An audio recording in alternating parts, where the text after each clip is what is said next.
moments near. Your voice is loud, it's crystal clear. Kiwi dreams and hopes collide. Choose the one, so stand with pride.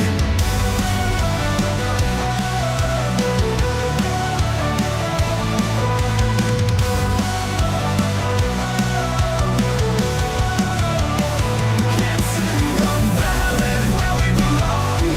Every vote builds a nation strong. Your council, your board, your mayor in line.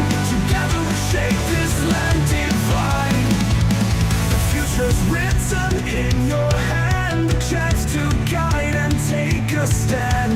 Community rising, hearts aligned. In total we shape this land divine.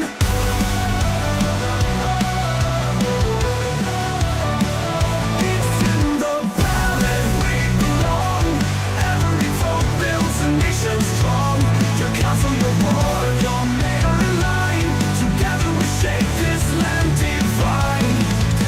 Fusion in your hand, a chance to guide and take a stand. Community rising, hearts aligned. In this moment, powers redefined. It's in the ballot where we belong. Every vote builds a nation strong. Your council, your board, your mayor in line. Together we shape this land divine. It's in the ballot where we belong. Every vote builds a nation strong. Your council, your board, your mayor in line. Together we shape this land divine.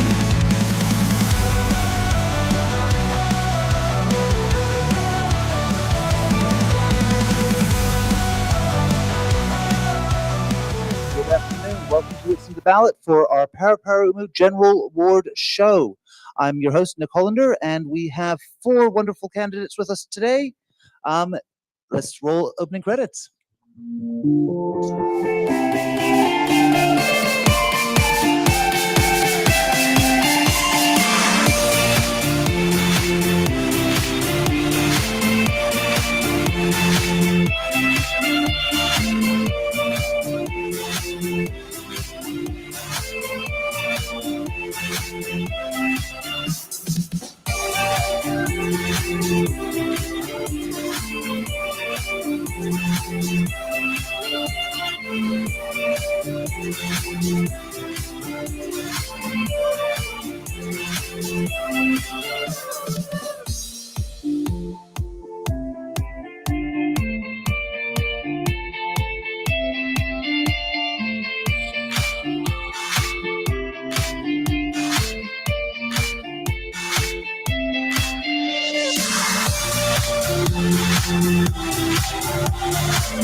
Welcome back.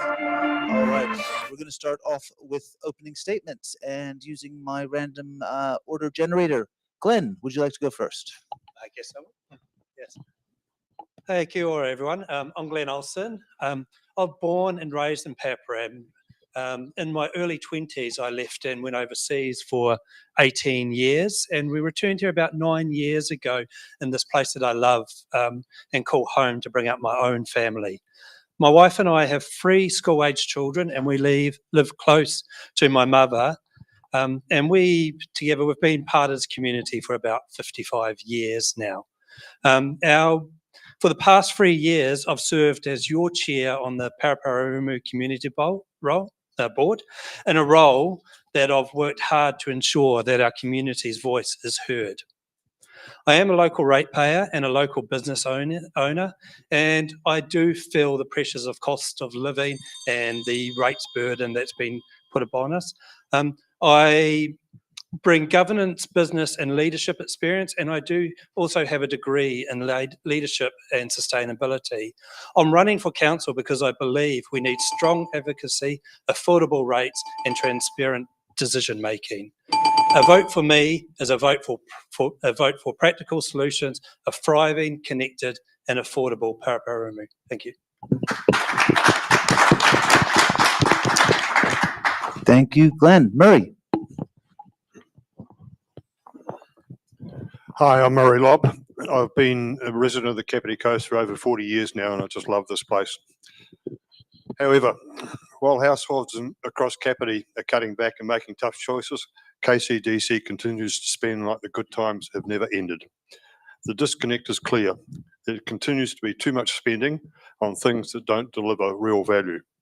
That's why I'm standing for council, and I promise to do three things. I will fight to keep the rates fair. I will fight to keep the spending focused, and I'll fight to keep essential services protected. With decades of business experience and strong understanding of what matters in our community, I believe I can help ensure the rates remain fair and manageable while still protecting the essential services and infrastructure that we all rely on.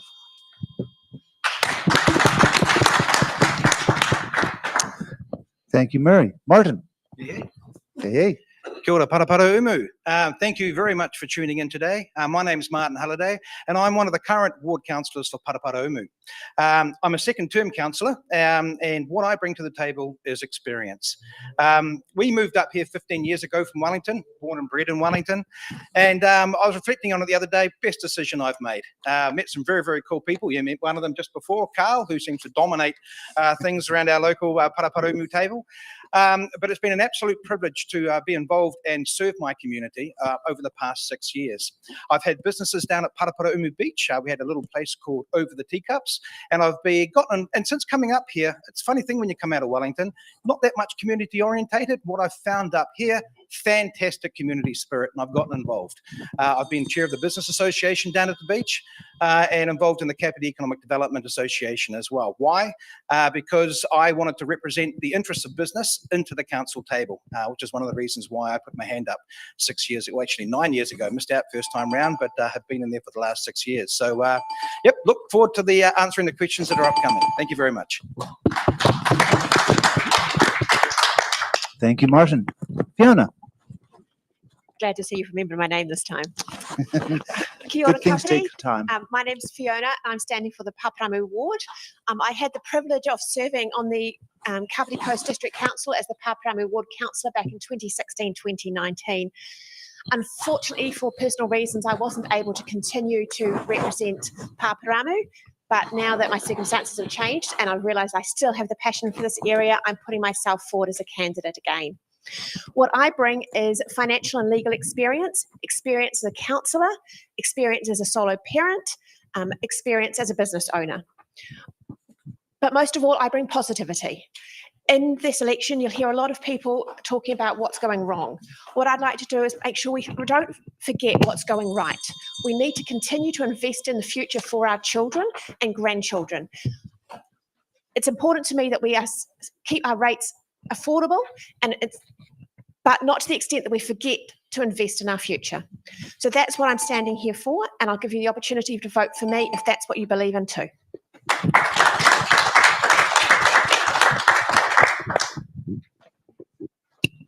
All right. Thank you very much, candidates. We're going to move on to the next stage of the show, box questions. So there are 28 questions. Candidates each take a turn choosing a box and answering the question within. Each candidate has 2 button cards and 1 defer. They're metaphorical. I keep track of them. So if you'd like to answer a question that someone else has chosen, you hold up your hand, get my attention, and after they finish, you get 1 minute to answer as well. If you get a question you don't want to answer, you can use your defer card and choose which candidate you want to answer. Want to answer it. All right, let's get started. Random order generator, Fiona. So are we choosing letters or numbers at the time? Let's do numbers. Numbers. I'll go with tahi. I like that. Nice and easy from the beginning. N for Nick. All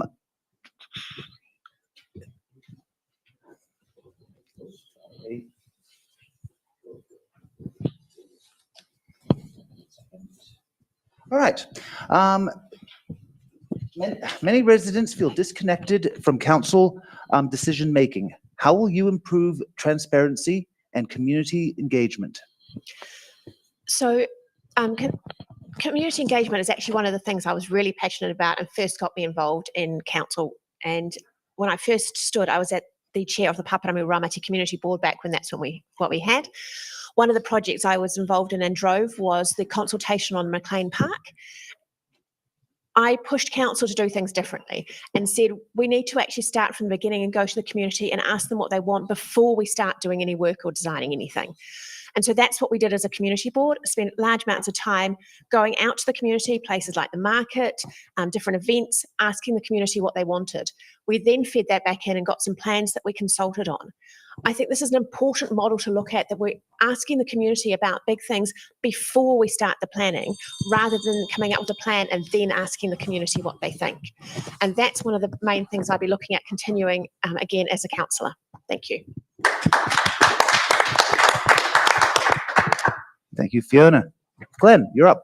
Okay, I'll go to the other end, 28.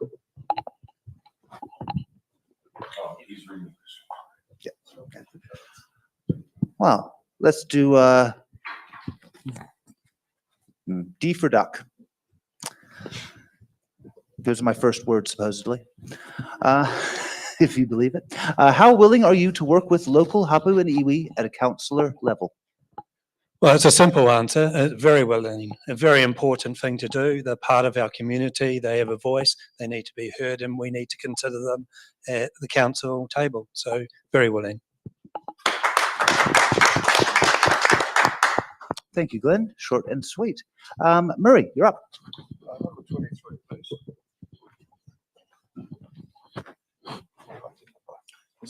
There you go. Leave that open. P for Panama. P for Panama. Yeah. What role should council play in protecting natural areas and biodiversity while still supporting economic growth in the Kapiti Coast? That's a nice, interesting question. I am a bit of a greenie. In fact, I was a member of the Values Party at its inception until it went screaming off into other areas. Council needs to be aware of these issues, but they also need to be aware of the need for economic growth. There's a balance to be required. There are environmental groups on the coast, and working with them to determine the areas that need to be protected would be my primary focus on that. Also working with developers to make sure that they are protecting these areas and not just bulldozing over the top of them.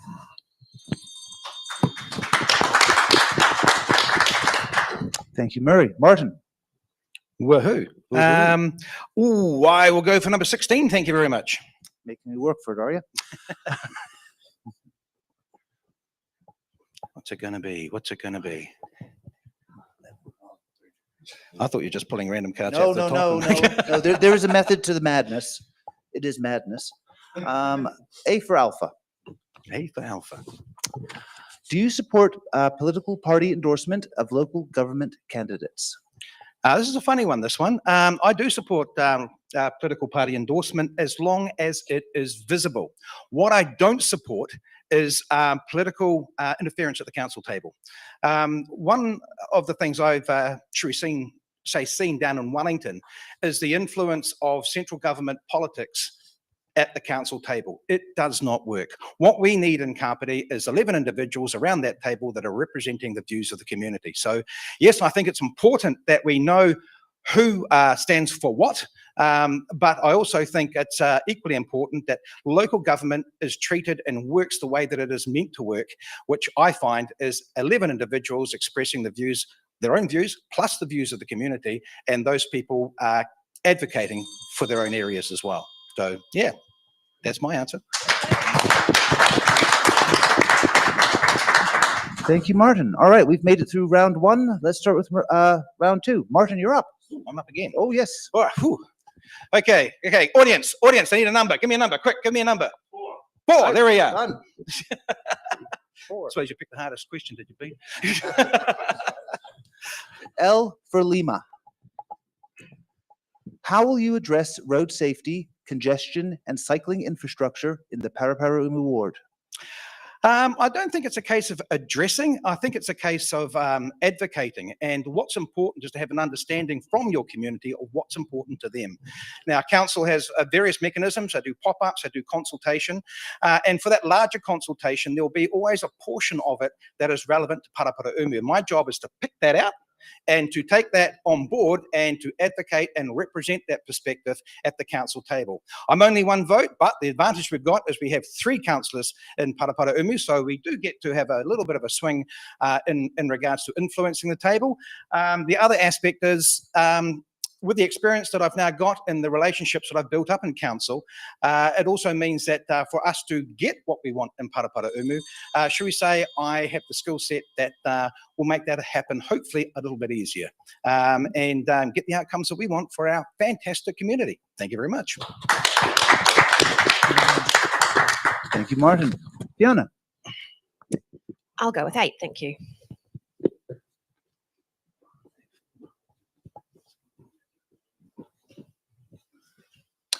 R for Romeo. How will you ensure community facilities and services, for example, libraries, sports grounds, youth spaces, keep pace with growth in the Kapiti Coast? Do you know what? I think this question was one of the ones that was meant for me. As I said at the beginning, one of the priorities for me is that we do continue to invest in our infrastructure for our children and grandchildren. So while we need to keep an eye on rates, and that's never going to stop, I would make sure that we're not doing that at the expense of essential infrastructure and investment in that infrastructure. It's very easy to look at a lot of things and think, you know, we'll cut this, cut that, and it's going to save a lot of money. The reality is the majority of the spending of council goes into big infrastructures such as water and roads. So what we really need is to be focusing on making sure that those are done efficiently and effectively. So the other things that some people talk about as nice to have, which I think are essential, are not cut for the sake of a few dollars when there's much better ways to save money. Thank you. Thank you very much. Murray? Number 3, please. Number 3 it is, the magic number. Not sure why, it just is. Q for Quebec. How will you ensure the district plan provides for growth without overloading services and infrastructure in Paraparaumu?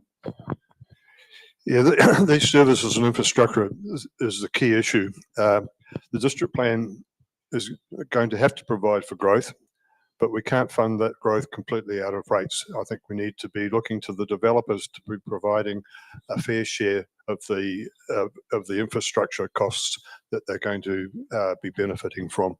So that would be my approach. I don't know that we can overload services and infrastructure in Paraparaumu. We've done a very good job of keeping the services and infrastructure up to date, and we need to make sure that we keep doing that rather than kick the can down the road for the sake of some rates rebates.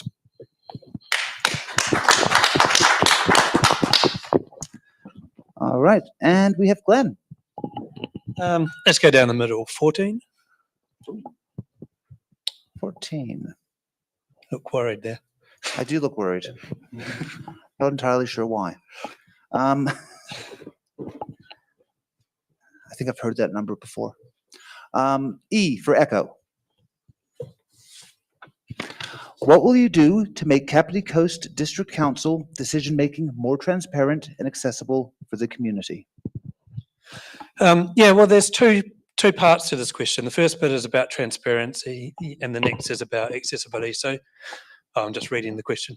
It's over there. Sorry. So, you know, transparency. It's a big important part of it is that everything should be made in public that can be public. There's very little that should be done in public excluded. There are a few little cases where that could be with privacy and some commercial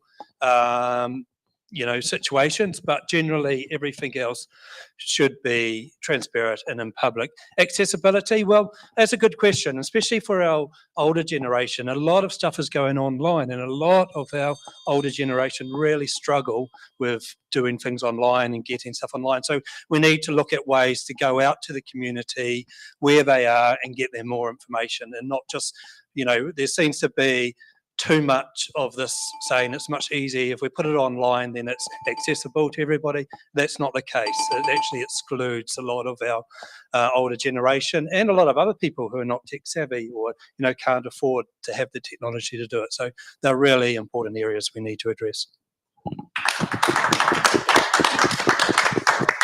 Thank you, Glenn. All right, round 3. Fiona. I don't think we've tried it yet, so we'll go with number 2.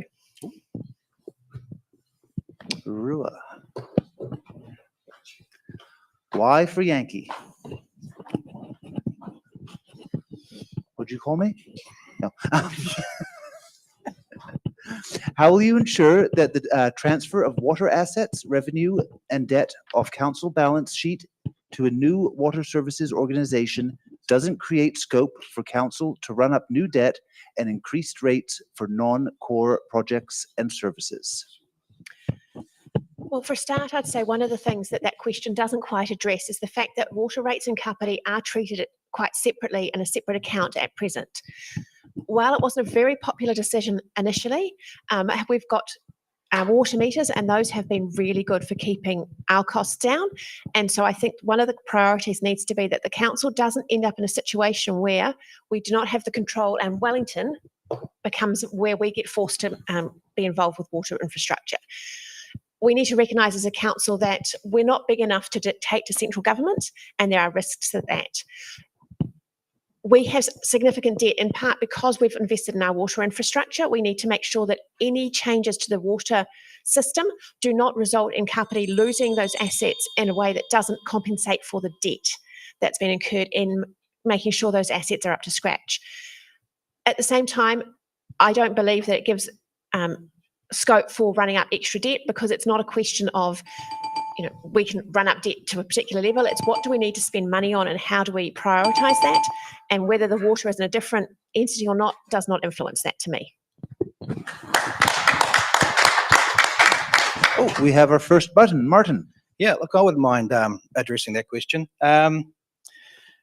It's been a really, really interesting journey over the last 4 years with regards to the Three Water conversation, and we are very fortunate that decisions made in the past have put us in a very, very good place and allowed us to actually go our Three Waters alone, which I think's really, really good, because we really don't want to get caught up in what's happening down in Wellington. But there is a concern, and the Three Waters will be coming out over the next long-term plan, and it is going to be very, very important to ensure exactly what is noted there, that although we'll be taking a substantial amount of debt out, the debt still has to be paid, and it is going to be coming out of the same pocket. So we need to ensure that council doesn't start ramping up debt just because it's been removed. And that's where experience comes in. That's where having been a part of the process to get us to this point will become very, very beneficial with regards to advocating that that doesn't happen and giving oversight that that doesn't happen as well. Because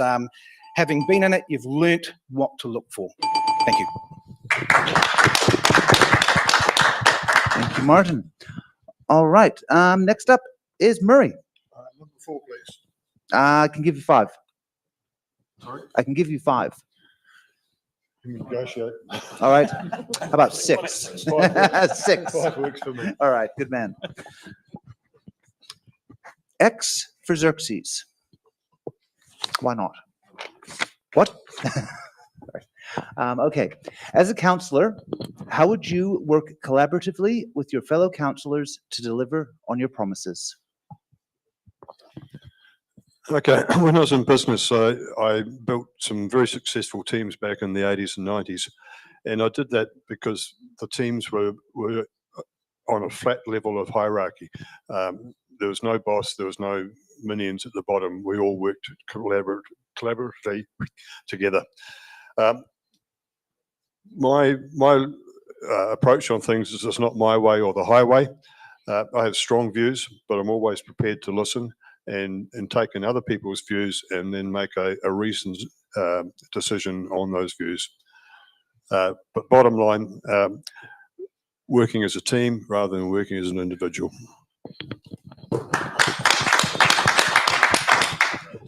Thank you, Murray. Glenn? 27. 27. H for hotel. How accessible is the current Kapiti Coast District Council, and what steps would you take to improve its accessibility if needed? Well, I mean, it's very similar to the question I just answered, actually. So, It kind of is. yeah, so, I mean, we do need to look at the online side of it.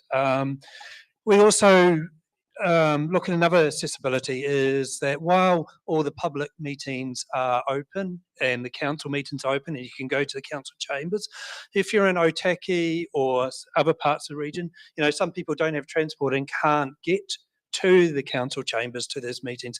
So maybe we could look at ways of, you know, broadcasting these live in other council facilities and libraries in Otaki or somewhere else. So people could actually join them when they can't, you know, view them from home or, you know, or can't make it to the council. So how can we make it easier for people to view these when they don't have the technology? And also, you know, bringing the information to the people. You know, we've done it at the beginning of the tri-amendment. I think we did it better. The council did a lot of, you know, went to the markets and did stuff like that. But I would say in the last year, I've seen a lot less of that. So I think, you know, getting out to the markets, getting out to the people where the people are, even, you know, maybe going into the retirement villages and stuff like this and meeting with the people is, you know, where I would look at it as well.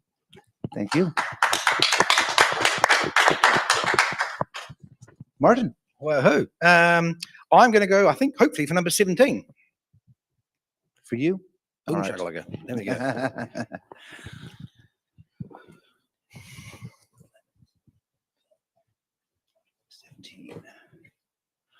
V for victory. V for victory.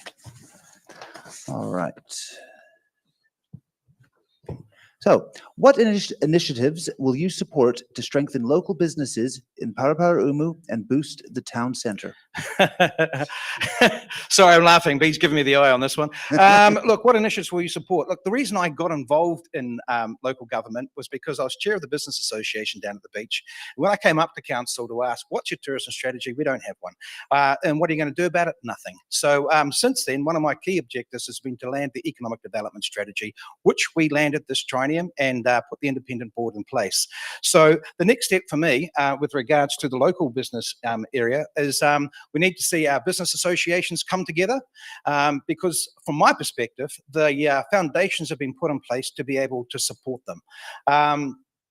So I'm pretty happy with the progress that we've made because we've gone from not having one to having an economic development strategy. Next step now is to get our business association up and running and to support that business association. And I'll advocate for that association, obviously, to the council table as well as ward councillor. So very much looking forward to that challenge in the coming 3 years. If you vote for Martin. Thank you, Martin. All right. Murray, you're up. Let's take your second choice, number 6. My second choice? I like that. All right. I for indigo. All right. How can the council contribute to civil defence and emergency management in the Kapiti Coast? That's not a concern of mine. I'm going to pass on that one. Oh, you can defer. How about that? Sorry, defer. To who? To who would you like to defer it? Oh, look, I'm not going to put anybody on the spot. If somebody wants to pick it up, that's fine by me. Look, I'm happy to take this one then. So we have a civil defence centre that's run by council, which is based near the landfill. All staff, or majority of staff, are trained in terms of being able to run that. And we're lucky enough now to have a mayor who's not going to sleep through an earthquake and not turn up. Sorry, that's a bit of a dig at the previous mayor.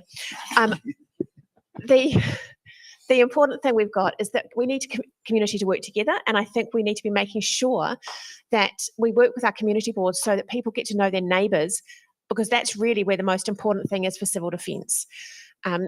we can do all the things we want at a council level, but we need to be making sure that people know how to get help from their neighbours and know how to help themselves if necessary. So I'd support council assisting with information, things like how to get a grab bag together, how to get emergency kits, but we need to make sure that council's not taking on that responsibility other than the things that council already needs to do. Council does also need to be communicating with other councils in the area and working with the Wellington Regional Emergency Management Office, who do a fantastic job in supporting them. Thank you. Good answer. Good answer. All right. And it's your turn. Fiona. Okay, so Yeah. 18 then, thanks.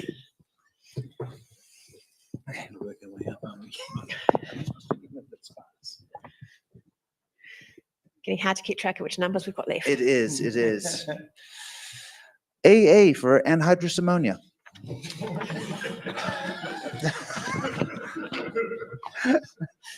So, what is the biggest challenge facing the Kapiti Coast?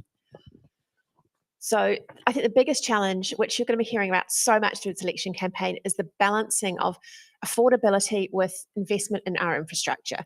So the country as a whole has had huge rates increases. And part of that has been because in the past, things have just been pushed onto future generations, and basically recently it hit home.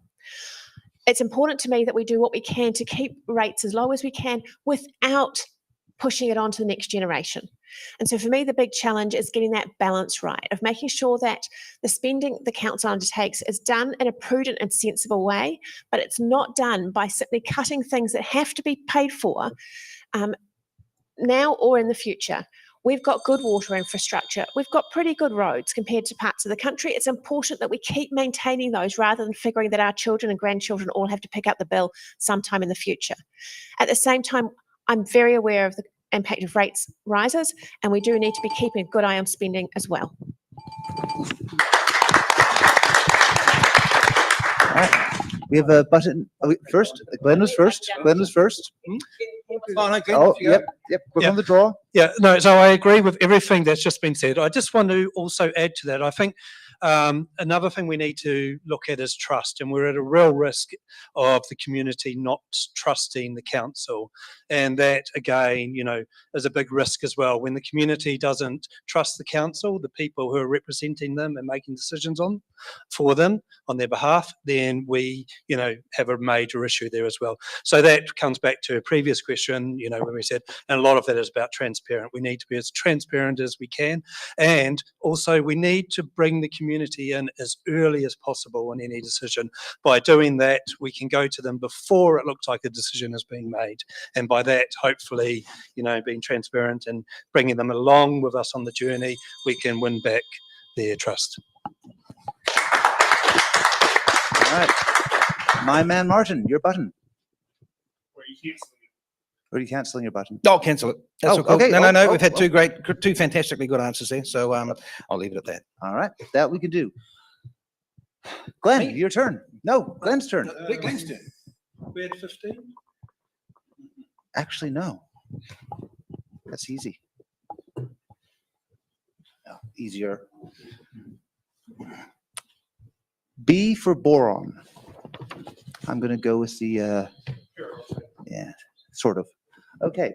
How will you ensure the views of Paraparaumu residents are strongly represented at the council table? Well, it seems to just move on from my last answer, so I'll repeat what I just said.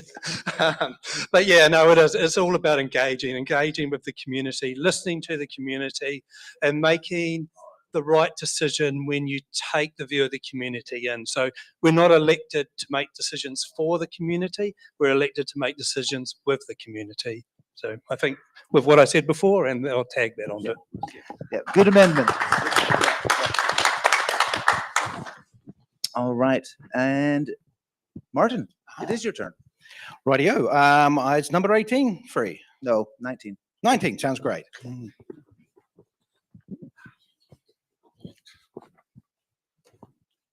Z for Zachariah. What will you do to support affordable housing and manage urban development in a way that protects our Paraparaumu and wider Kapiti Coast character? Wow, this is a pretty in-depth question. Look, we've already started. At the last, not this triennium, the one before, housing affordability was identified as a big issue for our community. And since then, we've done a housing needs assessment, and we've set up and put in place, which we landed this triennium, Independent Housing Trust, which is actually already doing its first project and supplying 22 houses, affordable houses, up on the up in Old Taki. Urban development, good old Rob Kofood has pushed the question around having an urban development panel as part of the council planning process, so that we are, if you like, looking at protecting those green areas and those view corridors with regards to the aspects that make Kapiti a fantastic place to live in. So that's, I think that's going to be important to have that in place in the coming triennium as well.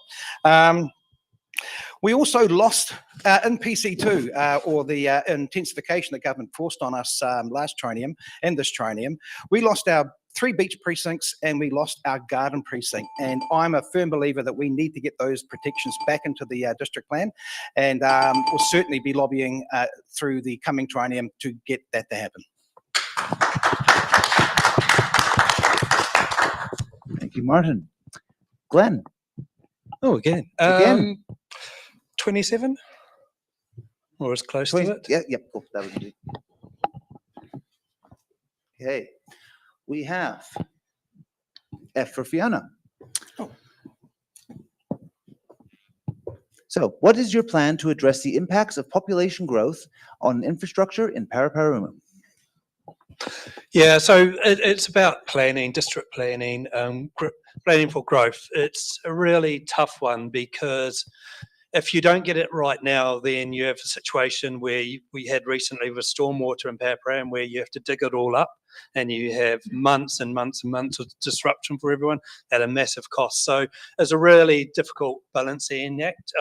I think if we look in Paraparaumu, one of our issues is Kapiti Road. If we get a lot more development along Kapiti Road, then how's that going? The pressures there. So it's really working with the developers when they want to develop it, making sure the infrastructure's there, and make sure the developers are paying for the infrastructure they need to support their development, not just then, but in the future years. So, they need to pay for, what we're going to need to support that development going forward, not just there, and not just within their development as well. Sometimes, you also have to have the infrastructure that, if it's water, going through their development, and to the water treatment plant, that's all part of it, is making sure all of the infrastructure supports the growth as we go. Thank you. We have a button from Fiona. Yes, and I was thinking I was going to help answer this question as well anyway, and you've given me the great opportunity, because one of the things we do need to address is the congestion on Kapiti Road. And there is planning for that, which is the Ihakura Street Link Road. And I think it's really important for the councillors for the Paraparaumu ward to be strong advocates for that to not be pushed back. This is an example of one of the areas of infrastructure that we need to be able to invest in. Because the longer we put it off, the more congestion we're going to be dealing with, and the more, quite frankly, the more it's going to cost. So that's an example of an area where you need a good ward councillor who can actually be advocating for that link road to be a high priority in terms of the investment the council needs to undertake in terms of infrastructure. Good button. All right. And Murray. Number 22, please. Number 22.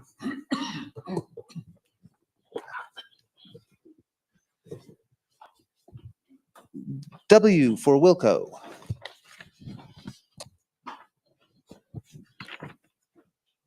So, what experience or skills do you bring to ensure sound financial governance and decision making?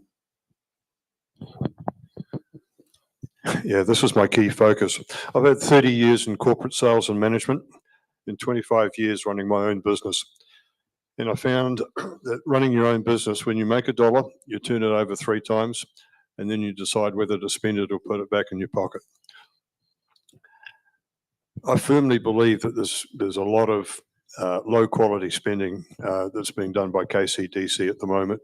And I believe that's an area that needs to be looked at as closely as we can, because that is the area that we can generate savings from and still allow us to spend what we need to do on core services without adding to the rates burden.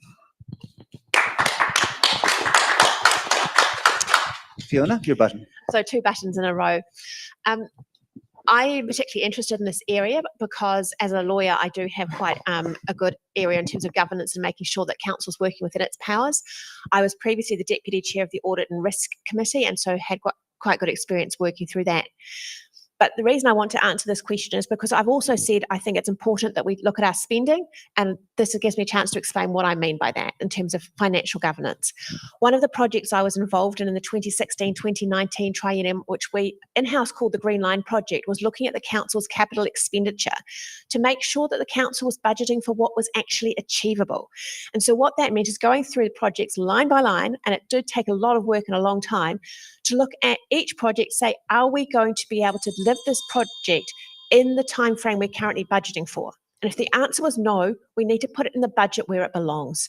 And by doing that, we were able to reduce the increase or proposed increase in rates by about 2% without changing what was going to be delivered from what was actually going to be delivered, by making the budget match what was achievable.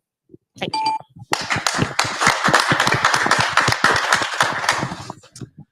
All right. Glenn. Number 10. Yeah. Yep.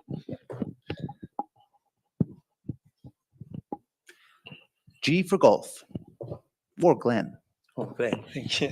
Vote Glenn. you mean. How will you ensure reliable three waters infrastructure and stormwater resilience for our community? Yeah, so we're lucky, first of all. We're in a great position, much better than most other regions and councils in New Zealand. So we're in a great place now. So the focus has to be on maintenance. So we need to maintain it to the high levels that it is now, and we need to ensure that we develop and we grow it as we need as the community grows. So between the two of those is what we really need to do. The main, issue is the cost of it. We need to look at, we don't want to overspend on it and burden, get more debt on it unless we need to. So I think we need to make sure that what we do spend on it is necessary and is focused on maintaining the asset that we've got to provide the right service to the community and the future, of our generations as we grow as well. Thank you, Glenn. Martin. I'm going to have to leave this one up to you. I've got absolutely no idea what numbers are left. Excellent. K for kilo. Rates have increased significantly in the last 3 years. What will you do to ensure affordability for Kapiti Coast ratepayers while still funding essential services?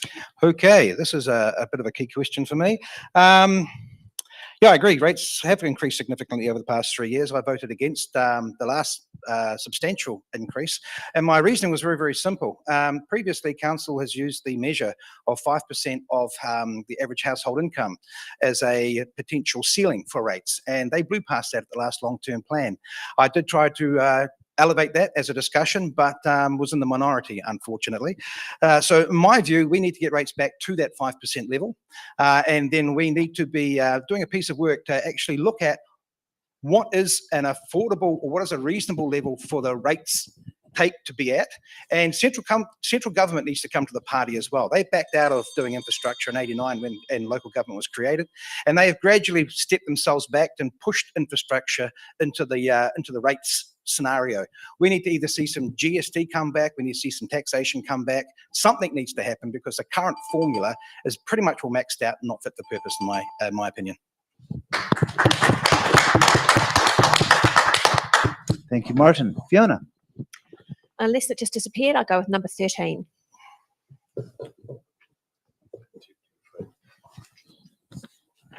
M for Mancy. Isn't that supposed to be informative? It is. My bad. All right. Do you Murray, sorry. Anyhow, do you support reviewing council's spending priorities before turning to further rate increases?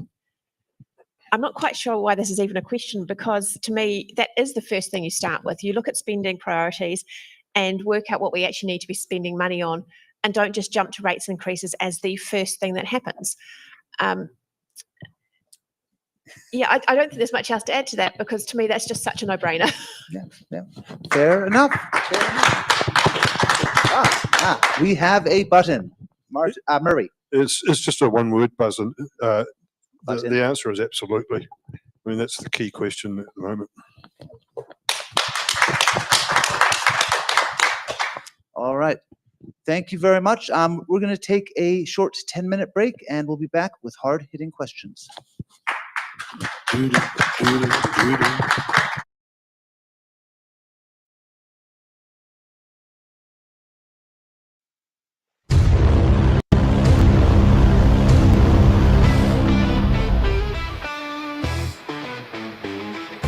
taking a pause, just a short little breather to stretch out your legs. You don't need a leader. The live stream will be back, so don't go too far. But for now, you can wander wherever you are.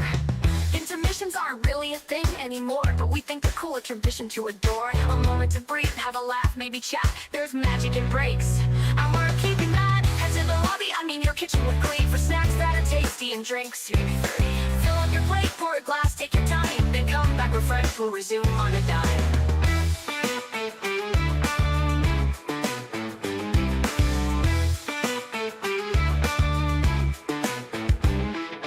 Head to the lobby, I mean your kitchen with glee, for snacks that are tasty and drinks. Maybe 3. Fill up your plate, pour a glass, take your time, then come back refreshed. We'll resume on a dime.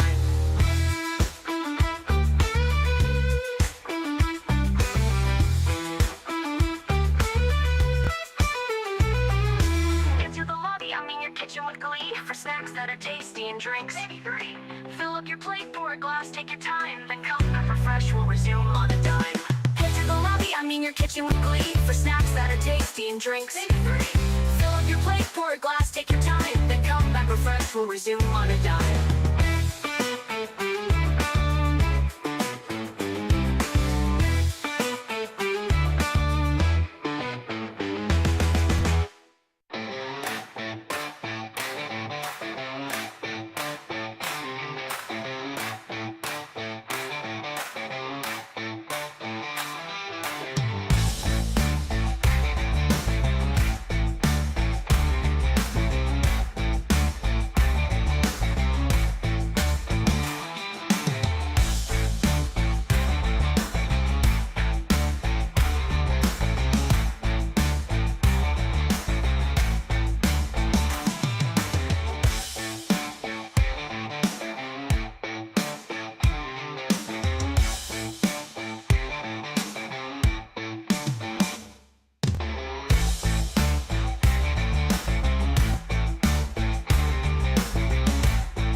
little breather to stretch out your legs. You don't need a leader. The live stream will be back, so don't go too far. But for now, you can wander wherever you are. Intermissions aren't really a thing anymore, but we think they're cool, a tradition to adore. A moment to breathe, have a laugh, maybe chat. There's magic in breaks, and we're keeping that. Head to the lobby, I mean your kitchen with glee, for snacks that are tasty and drinks. Fill up your plate, pour a glass, take your time, then come back refreshed. We'll resume on a dime.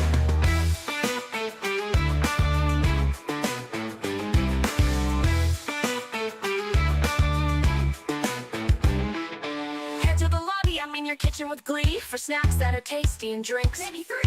Fill up your plate, pour a glass, take your time, then come back refreshed. We'll resume on a dime.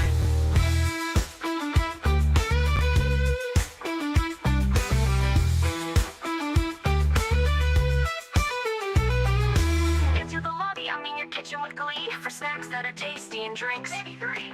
Fill up your plate, pour a glass, take your time, then come back refreshed. We'll resume on a dime. The lobby, I mean your kitchen with glee, for snacks that are tasty and drinks. Maybe 3. Fill up your plate, pour a glass, take your time, then come back refreshed. We'll resume on a dime.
Oh shit, don't panic, but it's almost time to get back to the show. The candidates have stretched their legs, been partying, taking a break. There's still hard-hitting questions, closing statements and stuff you wanna know. So grab those snacks for their answers and prep for decisions you need to make. Oh, oh, oh, oh, oh, oh, oh, oh. The candidates have stretched their leg. The candidates have stretched their legs, been partying, taking a break.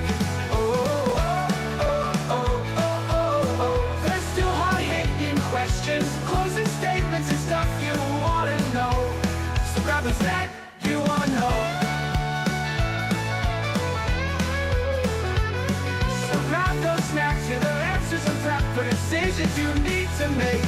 Oh, oh, oh, oh, oh, oh, oh.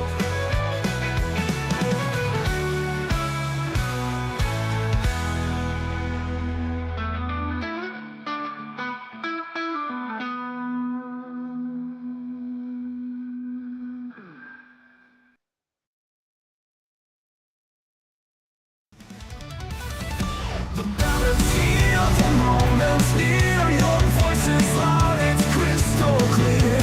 Kiwi dreams and hopes collide. Choose the ones who'll stand with pride.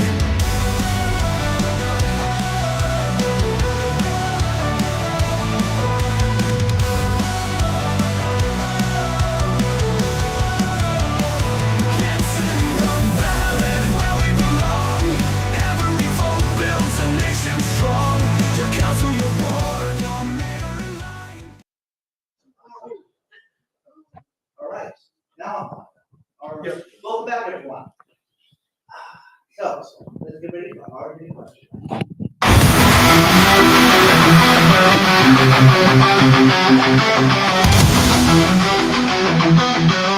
Hard-hitting questions. We don't need to put in one does a question, because every candidate has an answer behind hitting questions.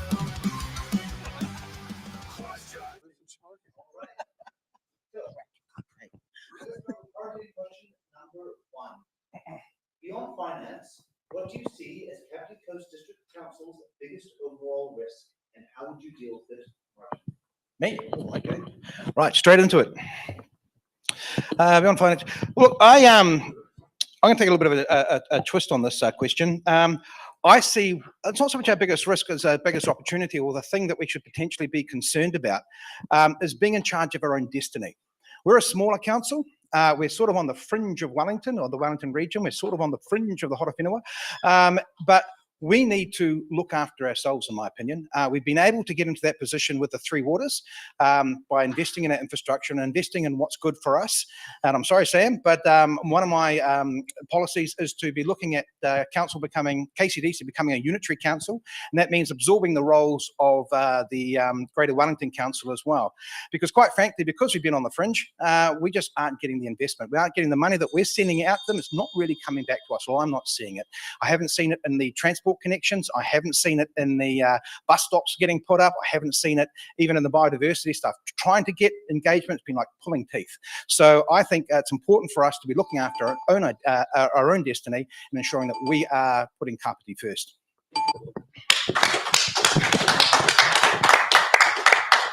Murray. Yeah. Actually, I really struggle to go beyond finance as the biggest area of concern. I guess my biggest area of concern beyond finance is that council will start making soft decisions and kicking important infrastructure down the road. And I really don't want to see that happen. We've got to be grown up as a council, take the tough decisions, make the right calls, spend the money in the right areas. Beyond finance, there is no major issue for me. Finance is the issue. We've got to get value for the money that we're putting in, and not take the soft decisions and delay infrastructure spending.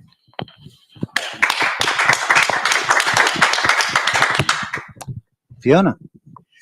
So it's going to lead on to the next question we're actually going to be asked. But for me, the biggest risk to Kapiti Coast District Council, and pretty much any council that's not big enough to really fight back, is central government.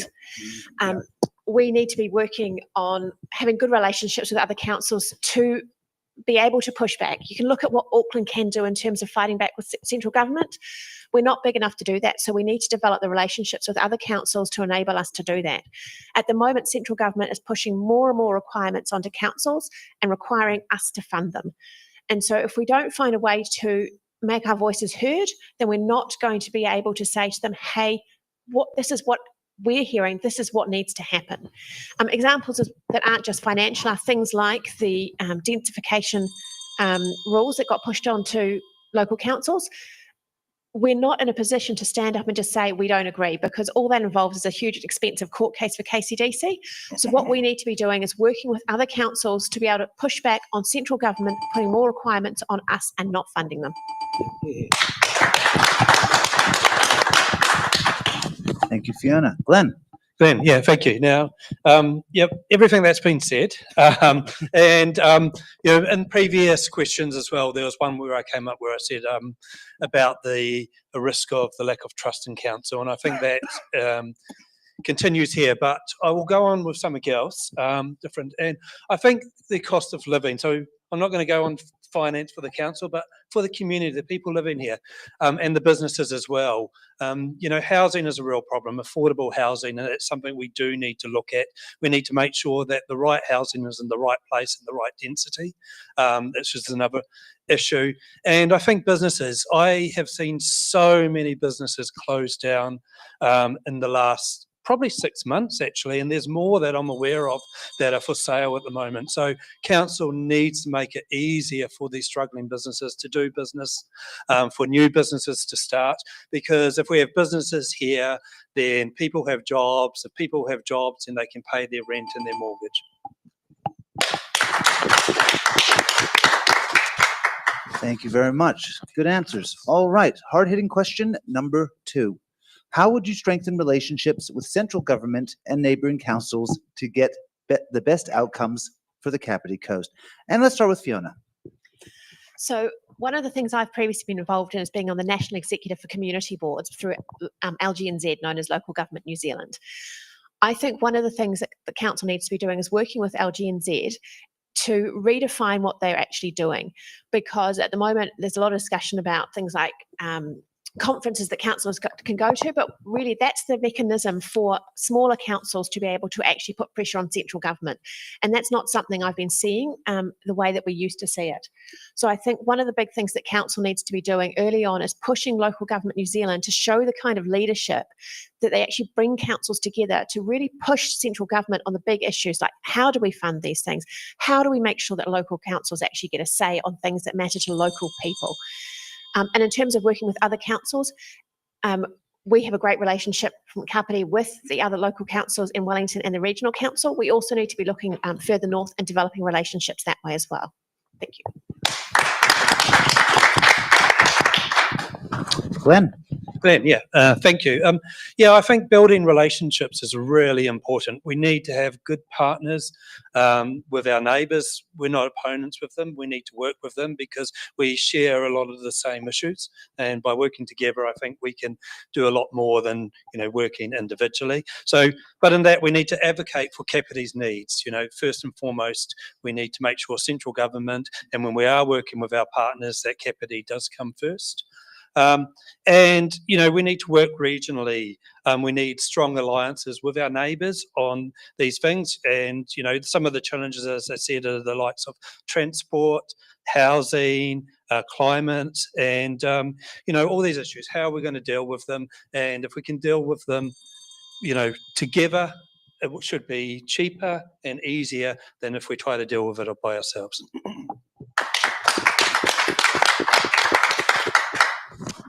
Murray.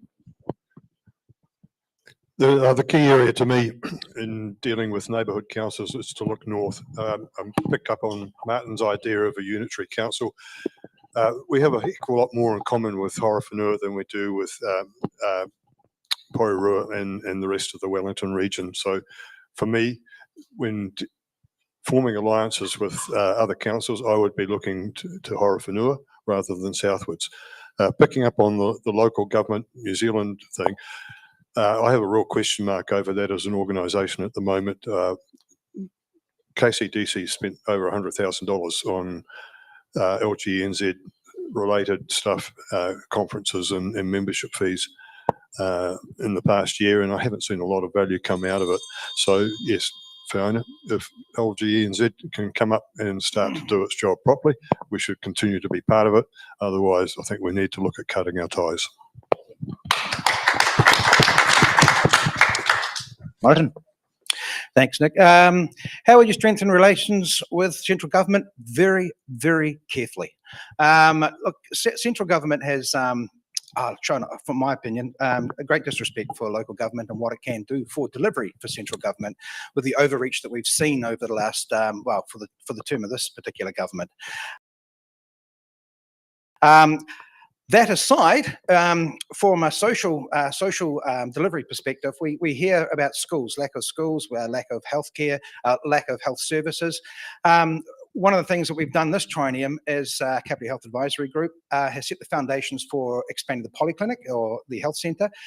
But just last week, we sat down with the Ministry of Health and are looking at forming a memorandum of understanding so that we can jointly assess what Kapiti is missing in the health space, and that gives us the opportunity to lobby for it. That's taken a while to get there, and as a relationship, it's going to be very, very important. So I think bridge building, being respectful, and following through with regards to front-footing those relationships with central government is going to be crucial as we move forward.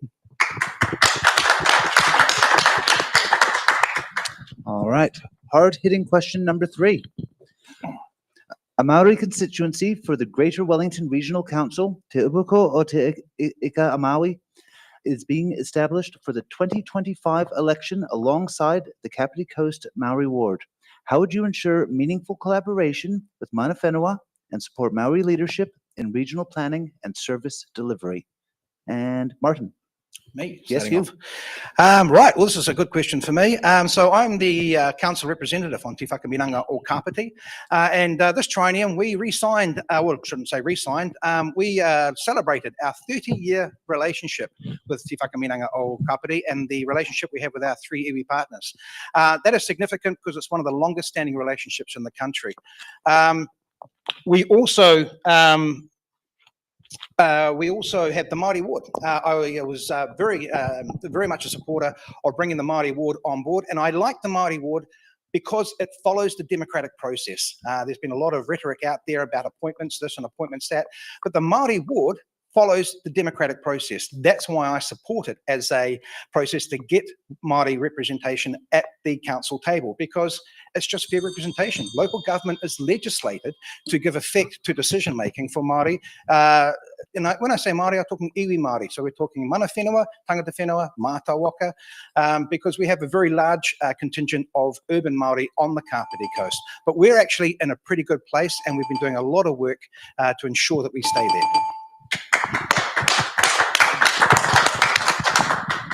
Thank you, Martin. Murray.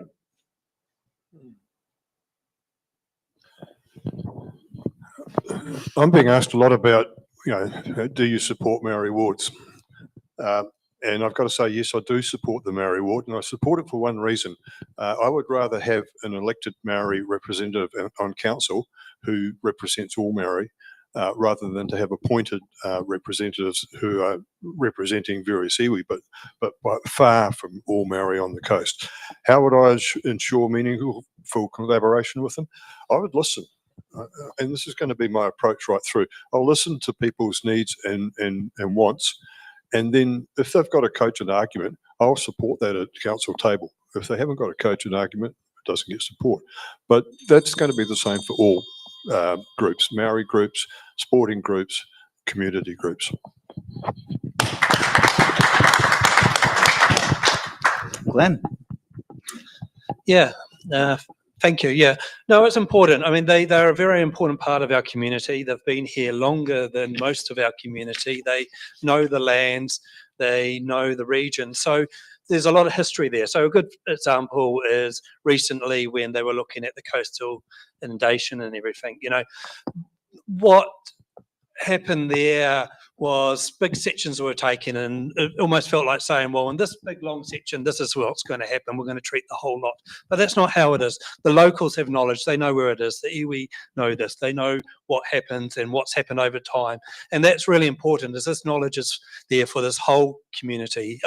So it's really important they're engaged with, they listen to, their history is listened to, and that their voice is brought to council by the elected members, be just the same way though as any other group. So we have other groups like the elderly, the young, they all have a role to play, and we need to get their engagement no matter what group it is, and iwi is one of those, and is very important as well.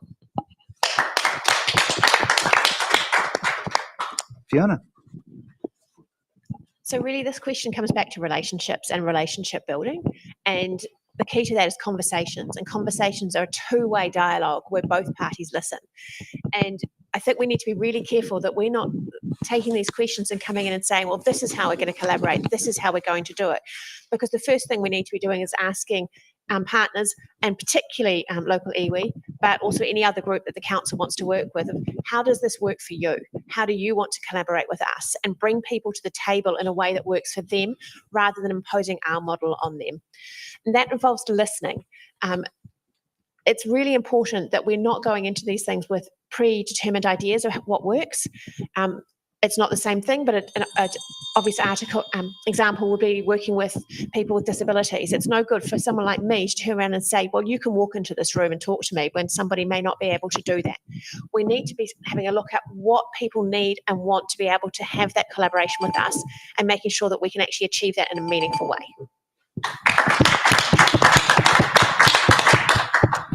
All right, thank you, candidates. We're now going to go to closing statements, and let's start off with Murray. Okay, I think I'll sit down so you can see me again. I think I've made it quite clear that my focus is on ensuring that KCDC operates in a fiscally responsible way. I'm going to use my common sense and my business experience at the table to investigate the spending, to look at it line by line, and to weed out what I believe is quite a bit of low quality spending at KCDC at the moment. And in doing that, I aim to keep the rates down, but make sure that infrastructure and core services are still maintained. So if elected, I'll promise to do three things. I'll fight to keep rates fair, I'll keep spending focused, and I'll ensure essential services are protected. My name is Murray Lobb. I ask for your #1 vote for KCDC Paraparaumu Ward. Thank you. All right, Fiona. So I'm going to start by doing something slightly different to most candidates, and I'm going to say I'm not going to tell you to vote for me. What I'm doing is I'm offering the opportunity to vote for me. My process in thinking about standing for council is having the opportunity to serve my local community again, and I want you to think about who would serve your values, who would serve what you want to see from our council in future. And if you think I'm that person who can do that, then I'm offering you the chance to vote for me. Now, in terms of my values, I want to take a long-term approach in making sure that we're investing in our future and our infrastructure and our children. I want to look at spending and keeping it sensible, but not at the cost of that investment. I can bring financial experience to the table and legal experience. I'm a parent who's brought up my 2 children on the Kapiti coast and have lived here for 20 years. So again, I'm not going to tell you to vote for me, but I'm going to offer you that opportunity. And if you'd like to vote for me, thank you very much. Glenn. Yeah, thank you. Now, I'm going to start off, and to start off, I just want to thank It's in the Ballot for holding these sessions. And everybody here who comes along and everyone who watches online, because these are great. I mean, these are, I find, the most exciting, the most interesting, much different to all the other Meet the Candidate sessions that we have. So for that, thank you, everybody. Now, for myself, so why vote for me? First of all, I love this place. This place and its people are in my heart and have been and will continue to be. And that means I will always do what I believe is the right thing for our community. I bring along with that proven governance, business and leadership experience. And I'm running because our community deserves strong advocacy, transparency, decision making and council representatives who generally listen. My priorities are simple: sustainable rates, a council that delivers real value, and a community's voice that is never ignored. So a vote for me is a vote for practical solutions, accountable leadership, and a thriving, connected and affordable Paraparaumu. Thank you. Martin. Lucky last. Well, again, yes, big shout out to It's in the Ballot. You guys have been absolutely fantastic, and it makes this all a lot of fun as well. One of the other things I'd like to congratulate, I guess, is we have 3 other candidates here as well, me making 4. 11 people put their hands up. These are the people that have turned up to talk to you, our community. So why should you vote for me? I'm a second-term councillor. I've committed to this role full-time. The reason I committed full-time is, from my perspective, to understand something, you have to immerse yourself in it, to then be able to be constructive in how you want to get the things done that you want to get done for your community. I've done that. I've built good relationships. I've done my homework. That tied in with 30 years having my own business, I think sets me up very, very, very well to be a strong representative for our community. And we have the option to have 3. So I'd like to be one of them, please. We've done a lot of good foundational work over the last 3 years, and I want to build on that with regards to getting good outcomes for our community. So please vote or consider to vote number 1 for Halliday, Martin Halliday, and it would be an honour to serve another 3 years representing you, our community.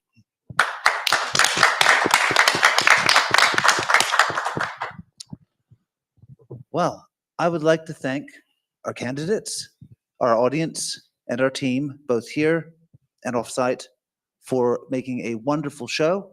Yeah, I love hosting these, and I think I've been very lucky to be able to hear you all speak and spend a bit of time. So thank you, everyone. Hey! And Interpretive dance time, guys. all right. Who's up for it? No. So thank you very much, everyone, and we'll be back at 7 o'clock. Yes, 7 o'clock with our next show.